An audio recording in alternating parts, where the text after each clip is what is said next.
Malar's kitchen பார்க்கும் உங்கள் அனைவருக்கும் என்னுடைய அன்பான வணக்கம். மலர்ஸ் கிச்சனில் இன்றைக்கி நம்ம என்ன சமையல் பார்க்க போகிறோம்னா, நல்ல சுவையான ஆம்லேட் எப்படி போடலான்னு பார்க்கலாங்க. இதுக்கு தேவையான பொருட்கள் என்னென்னு முதல்ல நம்ம பார்த்துடலாம் வாங்க.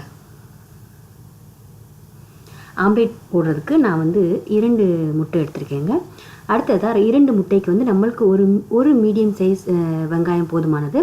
இந்த வெங்காயம் ரொம்பவும் பெருசாக இருக்குது, அதனால் நான் பாதி வெங்காயம் மட்டும் யூஸ் பண்ணிக்க போகிறேன். முதல்ல வெங்காயத்தில் ஓரத்தில் இருக்க 2 பகுதியையும் நம்ம நல்லா கட் பண்ணி எடுத்துடலாம். அடுத்ததாக தோலையும் மேலே எடுத்துடலாம். அப்புறமா இந்த வெங்காயத்தை ரொம்பவும் குட்டி குட்டியாக நம்ம கட் பண்ணிக்கணுங்க. அதுக்கு நம்ம மேலே ஒரு லேயர் கீழே ஒரு லேயர் இந்த மாதிரி கட் பண்ணிட்டோம்னா நம்மளுக்கு நல்லா குட்டி குட்டி வெங்காயமாக கட் பண்ணிக்க முடியும். இந்த மாதிரி எல்லா வெங்காயத்தையும் நம்ம நல்லா கட் பண்ணிக்கலாம். பாருங்கள், கட் பண்ணியாச்சு.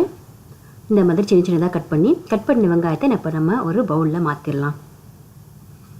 எல்லாத்தையும் சேர்த்த பின்னாடி நம்ம காரத்துக்கு ஒரு 2 பச்சை மிளகாய் எடுத்துருக்கேன். உங்களுக்கு எவ்வளோ காரம் தேவையோ அந்த அளவுக்கு நீங்கள் பச்சை மிளகாய் சேர்த்துக்குங்க. இதையும் சின்ன சின்னதாக கட் பண்ணி சேர்த்தாச்சு. அடுத்ததாக கொத்தமல்லி, கருவேப்பிலை கொத்தமல்லிலாம் நம்ம சின்ன சின்னதாக கட் பண்ணி சேர்த்துக்கலாம். கருவேப்பிலை கொத்தமல்லியும் சேர்ந்து நம்ம ஆம்லேட் போட்டோம்னா ஆம்லேட் நல்லா வாசமாக இருக்கும். இதையும் இப்போ சேர்த்தாச்சு. அடுத்ததாக நம்ம எடுத்து வச்சுருக்க 2 முட்டைகளே நம்ம இதில் உடச்சி ஊற்றிடலாம். உடைச்சாச்சு. இப்போ நம்ம இதுக்கு தேவையான அளவு நம்ம மஞ்சத்தூள், மிளகாத்தூள்லாம் சேர்த்துக்க போகிறோம். அதுக்கு நான் ஒரு கொஞ்சமாக 1 ஸ்பூனில் பாதியோட கம்மி தான் கொஞ்சம் மஞ்சத்தூள் சேர்த்துருக்கேன். அப்புறமா காரத்துக்கு ஒரு 1/2 ஸ்பூன் மிளகாய்த்தூள் சேர்த்துருக்கேன். அப்புறம் இந்த முட்டைக்கு தேவையான அளவு உப்பு சேர்த்துக்கலாம். அப்புறம் பெப்பர் பொடி, மிளகுத்தூள் 1/2 ஸ்பூன் மிளகுத்தூளும் சேர்த்து நீங்கள் ஆம்லேட் போட்டிங்கன்னா நல்லா வாசமாக இருக்கும். கடைசியாக கோதுமை மாவு 1 ஸ்பூன் எடுத்திருக்கேன். 2 முட்டைக்கு 1 ஸ்பூன் கோதுமை மாவு போதுமானது. கோதுமை மாவு சேர்த்து நீங்கள் ஆம்லேட் போட்டிங்கன்னா ஆம்லேட் நல்லா சுவையாக இருக்கும். அதோட ஆம்லேட் நல்லா திக்காகவும் கிடைக்குங்க. அதுக்காக தான் கோதுமை மாவு யூஸ் பண்ணுறது. இதெல்லாம் சேர்த்து இதை நல்லா கலந்து விட்டுக்கணும். இது தொடர்ந்து ஒரு நிமிஷம் நம்ம நல்லா இந்த மாதிரி அடிச்சுக்குவோம்.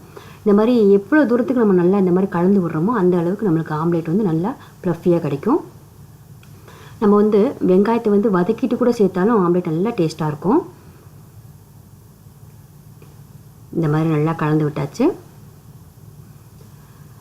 அப்புறமா நம்ம அடுத்து என்ன பண்ண போகிறோம்னா, நம்ம கேஸ் ஆன் பண்ணி ஒரு ஒரு பேன் அல்லது தோசைக்கல் வச்சுக்க போகிறோம். இது தோசைக்கல் நான் பேன் வச்சுருக்கேன். இதில் ஒரு சின்ன துண்டு பட்டர் சேர்த்துருக்கேன். பட்டர் சேர்த்தா நீங்கள் ஆம்லேட் போட்டு பாருங்கள், நல்லாயிருக்கும். பட்டருக்கு பதிலாக நீங்கள் எண்ணெயும் யூஸ் பண்ணிக்கலாம். இப்போ பட்டர் எல்லா பக்கமும் படுற மாதிரி நம்ம நல்லா ஸ்ப்ரெட் பண்ணிக்கலாம். இப்போ பாருங்கள், பட்டர் நல்லா கொஞ்சம் உருகிடுச்சு. இப்போ நம்ம கலந்து வச்சுருக்க இந்த ஆம்லேட்டை இதில் சேர்த்துடலாம்.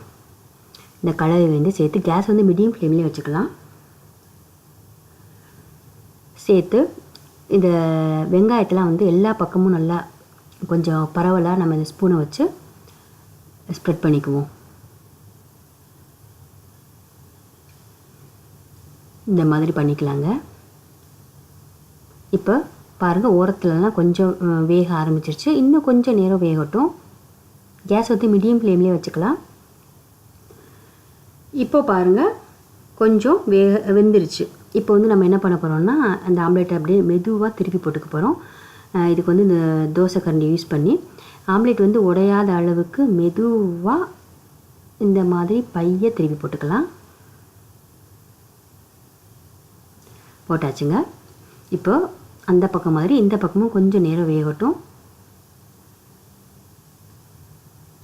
இப்போ பாருங்கள், இந்த பக்கமும் கொஞ்சம் வேக ஆரம்பிச்சிருச்சு, வெந்துருச்சு. இப்போ நம்ம இந்த ஆம்லேட் எடுத்து பிளேட்டில் மாற்றிடலாம். அவ்வளோதாங்க, சூப்பரான ஆம்லேட் ரெடி ஆயிடுச்சுங்க. இதே மாதிரி நீங்களும் வீட்டில் செஞ்சு பார்த்துட்டு எப்படி இருந்துச்சுன்னு சொல்லுங்கள். இன்றைக்கி நான் பண்ண இந்த ஆம்லேட் உங்களுக்கு பிடிச்சிருந்துச்சுன்னா மறக்காமல் இந்த வீடியோக்குள்ளே லைக் போட்டு மறந்துடாமல் மலர்ஸ் கிச்சனுக்கு சப்ஸ்கிரைப் பண்ணிடுங்க ப்ளீஸ். மீண்டும் சந்திக்கலாம். நன்றி, வணக்கம்.